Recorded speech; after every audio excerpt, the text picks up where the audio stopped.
Today I'm making a coffee cream pie. First I'm going to make the crust, so in a bowl I have 1.5 cups of crushed graham crackers, and then I'm going to add 6 tablespoons of butter and mix that up until it's combined.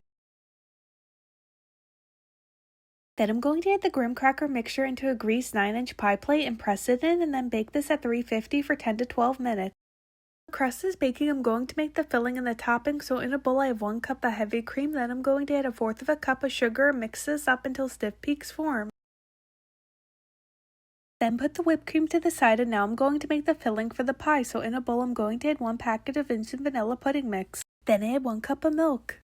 Next mix that up until the pudding thickens. Next add 2 cups of softened coffee ice cream. Then mix that up until it's combined.